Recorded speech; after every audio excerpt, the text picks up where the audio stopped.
Hi friends, welcome to my channel. ఒంటరి స్త్రీల రహస్య కోరికలు ఇవేనా? ఒంటరిగా ఉండే కొంతమంది స్త్రీలు తమ లైంగిక కోరికలను అర్థం చేసుకోవడానికి స్వీయ సంతృప్తిని ఎంచుకోవచ్చు. ఇందులో ఒకే విధానం అందరికీ వర్తించదు.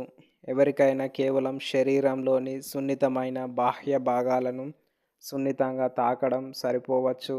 మరొకరికి వేరే విధమైన అనుభూతి సౌకర్యంగా ఉండవచ్చు. ముఖ్యమైన విషయం ఏమిటంటే వ్యక్తి తనకు సౌకర్యంగా ఉన్న దానినే ఎంచుకోవడం. ఇలాంటి వ్యక్తిగత విషయాల్లో సురక్షితమైన ప్రైవేట్ వాతావరణం ఉండటం చాలామందికి ముఖ్యంగా అనిపిస్తుంది. ఒత్తిడి, భయం లేదా తొందర లేకుండా ఉండటం వల్ల వ్యక్తి తన భావాలను ప్రశాంతంగా అర్థం చేసుకోవచ్చు. లైంగిక కోరికలను అనుభవించడం సహజమైన మానవ భావన అని గుర్తుంచుకోవడం కూడా అవసరం. లైంగిక ఉద్రేక సమయంలో శ్వాస, గుండె వేగం, శరీరంలో రక్త ప్రసరణ వంటి వాటిలో సహజమైన మార్పులు రావచ్చు. ప్రతి స్త్రీలో ఈ స్పందనలు ఒకే విధంగా ఉండవు. కొందరికి ఎక్కువగా అనిపించవచ్చు, మరికొందరికి తక్కువగా అనిపించవచ్చు. ఈ భేదాలు సాధారణమే. ఇతరులతో పోల్చుకోవాల్సిన అవసరం లేదు. పరిశుభ్రత మరియు భద్రతకు ప్రాధాన్యత.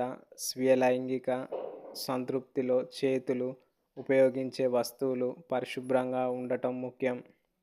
ఏదైనా వస్తువు ఉపయోగిస్తే అది శరీరానికే సురక్షితమైనదిగా ఉండాలి మరియు తయారీదారు సూచనలను పాటించాలి. నొప్పి, మంట, గాయం లేదా అసాధారణ రక్తస్రావం అనిపిస్తే ఆపి అవసరమైతే వైద్యుడిని సంప్రదించడం మంచిది. కొంతమంది స్త్రీలకు లైంగిక కోరిక ఎక్కువగా ఉండవచ్చు, మరికొందరికి తక్కువగా ఉండవచ్చు. ఇది వయస్సు, హార్మోన్లు, మానసిక స్థితి, సంబంధాలు, నిద్ర ఒత్తిడి వంటి అనేక అంశాలపై ఆధారపడుతుంది. కాబట్టి ఒక నిర్దిష్ట స్థాయిని సాధారణంగా అందరి వర్తింపజేయటం సరైనది కాదు. మానసిక స్థితి కూడా ముఖ్యమే. లైంగిక సంతృప్తి కేవలం శారీరక విషయం కాదు. ప్రశాంతమైన మనసు, భద్రత భావం, వ్యక్తిగత సౌకర్యం మరియు ఒత్తిడి లేకపోవడం అనుభవాన్ని ప్రభావితం చేయవచ్చు. అందుకే కొంతమందికి మానసికంగా ప్రశాంతంగా ఉన్న సమయంలోనే లైంగిక కోరికలు ఎక్కువగా అనిపించవచ్చు. స్వీయ సంతృప్తి గురించి అపోహలు. ఒంటరిగా ఉన్న స్త్రీలకు లైంగిక కోరికలు ఉండవని అనుకోవడం తప్పు. అలాగే ప్రతి ఒంటరి స్త్రీలు తప్పనిసరిగా స్వీయ సంతృప్తి పొందుతుందని కూడా చెప్పలేం. ఇది పూర్తిగా వ్యక్తిగత విషయం.